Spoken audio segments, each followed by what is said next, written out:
There are places from your childhood you never forget.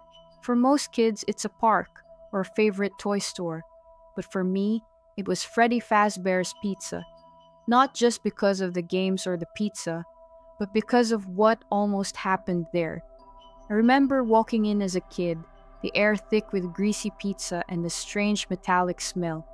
Cartoon mascots smiled from faded posters, and dim party lights cast long shadows across empty tables. On stage, the animatronic band jangled out a jolly tune, but their painted eyes seemed to follow me. Even then, I felt something was wrong beneath all the cheer. One evening, I stayed too late, and the arcade fell silent except for a faint whir in the dark. I glanced toward the stage and froze. An animatronic was slowly turning its head toward me. Its grin felt like a warning, sending a chill down my spine. I ran out of Freddy's that night, heart pounding, convinced I would never set foot there again. Yet fear is fleeting when you're a child. Within a week, the comfort of routine and the pull of friendship drew me back through those doors, even as a quiet dread still coiled in my stomach. I never told anyone what I saw, but I can't forget those lifeless eyes. What almost happened that night, it was only the beginning. Freddy Fazbear's was a wonderland for kids. The lights, the music, the smell of pizza in the air. But even then, there was something a little off about the place. Those animatronics with their unblinking eyes, the way they'd creak when they moved. I remember the stage lights casting long flickering shadows in the corners, and I could never shake the feeling those mascots were watching my every move.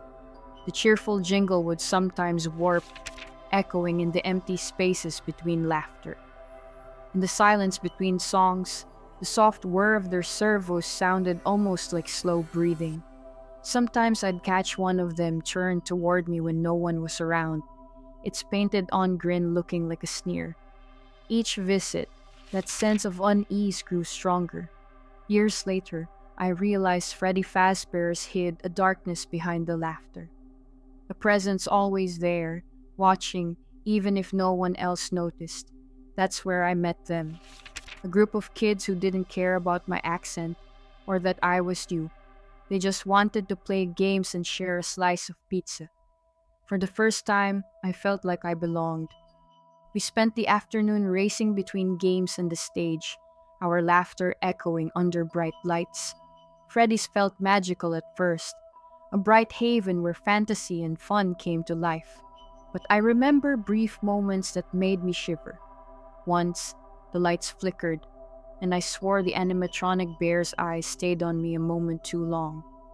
One friend even joked, Foxy peeked from Pirate Cove when no show was on, but we just laughed it off. Yet even then, a tiny knot of unease tugged at my stomach, a feeling I didn't understand back then, as if something unseen in that pizzeria was watching us. Those kids became my first real friends in this new place. We'd meet at Freddy's every other weekend.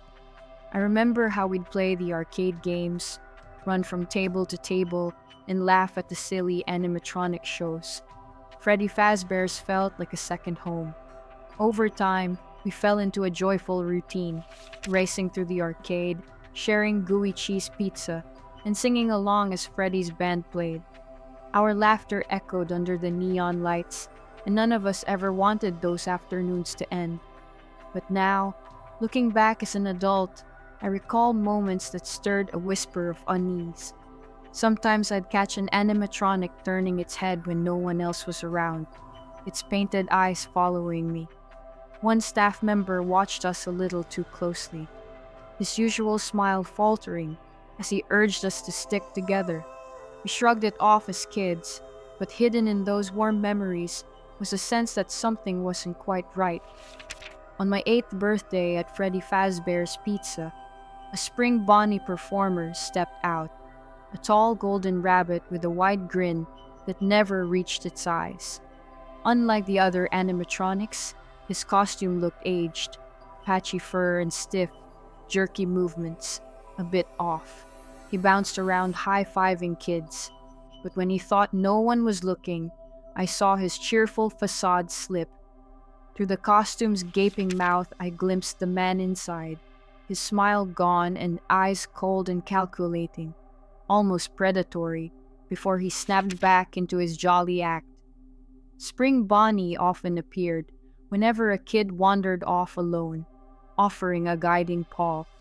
Once, he ushered a girl toward an employees-only door, while a staff member watched in silence. Those moments felt wrong. The bunny's warmth was just a mask. One evening near closing, I got separated from my mom. Spring Bonnie appeared at my side and took my hand, whispering my parents wanted him to show me a secret game in the back. A chill ran down my spine as his grip tightened. I looked up into the suit's hollow eyes and saw the man's impatient stare. I tore free and ran. I tried to warn them. "Guys, this isn't right," I said. "We shouldn't go back there." But they were having too much fun, too caught up in the excitement, and for a moment, I almost went with them. They laughed it off. One even called me a scaredy cat. The arcade lights flashed neon reds and blues across the checkerboard floor, and the air smelled of pizza and sugary soda. Freddy and the gang sang, but the cheerful jingle felt distant. My gut twisted with a wordless warning. Spring Bonnie, the yellow rabbit mascot with a fixed grin, a purple bow tie and 2 black buttons, stood in a doorway, half shrouded in shadow. He beckoned with a floppy paw. The bow tie on his chest glinted under a flickering fluorescent light. My friends were mesmerized, giggling as they followed him. I hung back, heart hammering. Part of me wanted to go with them, not be left alone, but my feet stayed rooted. I felt a cold certainty something was wrong behind that door. In that final moment, I froze at the threshold instead of chasing them. I watched my friends disappear with Spring Bonnie into the dark back room. The door swung shut with a soft click, snuffing out their excited chatter. The music and arcade sounds faded, leaving me alone in the neon glow as a heavy quiet crept in. Even as a kid, I knew I'd escaped something terrible. The guilt of not stopping them, and the memory of that yellow rabbit lingering in the doorway, have haunted me ever since. Weeks later, I found out what happened. Freddy Fazbear's shut down. The news said 5 kids had gone missing. I watched the report with my heart in my throat and a surge of guilty relief, realizing how close I had come to being one of them. The TV cast a glow as a reporter explained that 5 children had vanished at Freddy's, apparently lured by someone in a mascot suit. Grainy footage of flashing police lights and the restaurant's cheerful bear logo played on the screen. I sat there frozen, the low hum of the set filling the silence, my hands shaking on the blanket clutched to my chest. My parents stood behind me. My mother's hand on my shoulder trembled. My father quietly turned down the volume. They said nothing, but I saw relief and horror in their eyes. After that night, they held me a little tighter, as if afraid I might slip away. For days, I couldn't shake the memory of a yellow mascot vanishing behind an employees-only door and a muffled cry I dismissed as kids playing. I told myself the metallic smell was just pizza, the chill on my neck nothing at all, but now I understood what I saw was real. Even now, I still see that ghostly news footage and feel a pang of that childhood terror. Sometimes I think I hear that cheerful Freddy's jingle playing softly in the distance, a reminder that some nightmares never really end. Years later, I find myself staring into the quiet darkness of my bedroom late at night. Silence has become unsettling, too thin, like the pause between 2 dying heartbeats. The smallest click or creak can make my head snap up, listening.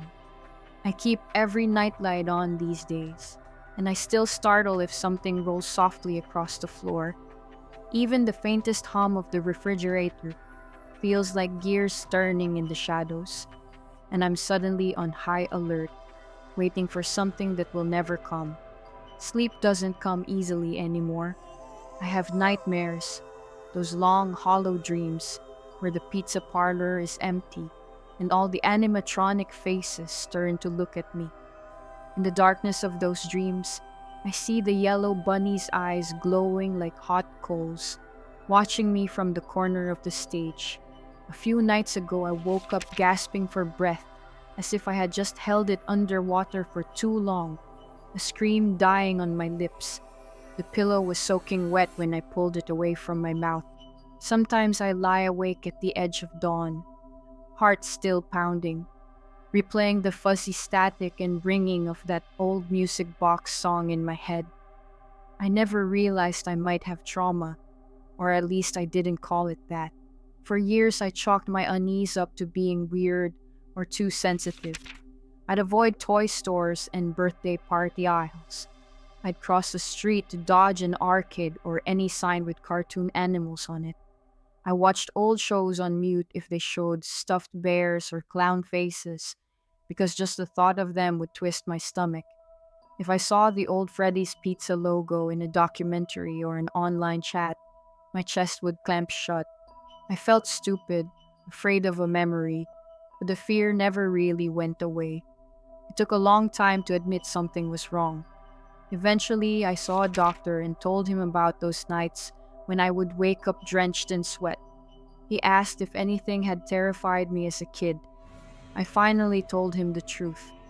I've been seeing a therapist now for a couple of years to try to untangle it all, to process what happened that summer, and to learn to sleep without waking up in terror. She's patient and quiet, nodding as I stammer through memories I've kept buried for decades. Sometimes I cry in front of her, the dam breaking after so many years, but she just sits there, steady, until I find my words. A little bit each week, the grip of those memories is loosening. I wonder if any of those animatronic ghosts are still out there, standing on that stage and waiting to come to life. I feel strange guilt, too. I survived when some kids didn't. I was one of the lucky ones to walk out that night. Every time I buy a battery-operated music box for my little son, or even pick one up to feel nostalgic, a cold voice in my head whispers, I should have stayed away. Sometimes I even hesitate before turning on his nightlight, as if I'm bracing for something that never happens. I hate that this has become normal for me.